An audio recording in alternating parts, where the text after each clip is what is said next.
Well, I'm joined now by Phillip Ullmann, social business entrepreneur and Tory donor, as well as my panel, Telegraph columnist Tim Stanley and the former Labour MP Lloyd Russell-Moyle.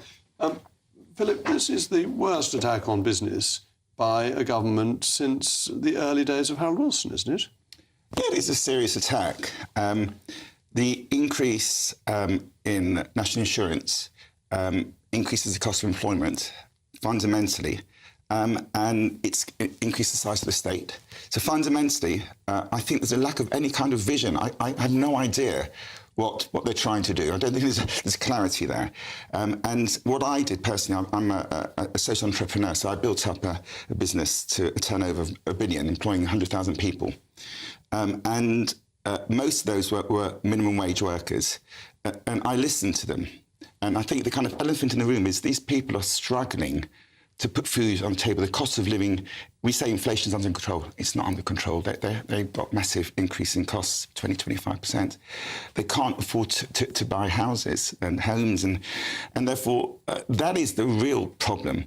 Now, if you increase national insurance and increase the minimum wage, and you're a profit maximising company, you're going to have to either actually make redundancies, because you're going to make ends meet. And therefore, this is going to reduce, fundamentally, it's not increase employment, it's going to reduce employment. And also, it's going to reduce wages, because if the NI, national insurance, has increased, and you're trying to maximise your profits, the next time the wage comes for an increase, you're not going to increase it. So fundamentally, I think there's a lack of any kind of real vision. I'm not blaming Rachel, but I just think there is no vision.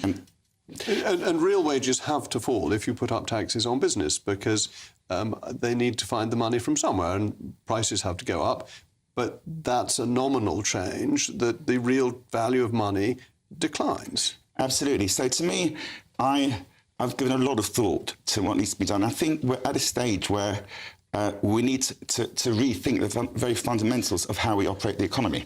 I don't disagree with you, and that's why it's so odd for Rachel Reeves to go off to Europe, because France has the same problem, yes. Germany has the same problem. None of the major engines of economic growth in Europe, as were in the past, is firing properly. Agreed. So going to seek their advice seems precisely the wrong place to be going. You want to be going off to see Donald Trump, who might have a few ideas, or Mr. Milei in Argentina. Look, my views are more radical than that. I think that we need to revisit what the purpose of business is. Fundamentally, businesses which distribute responsibility are much better at organising things than the state is.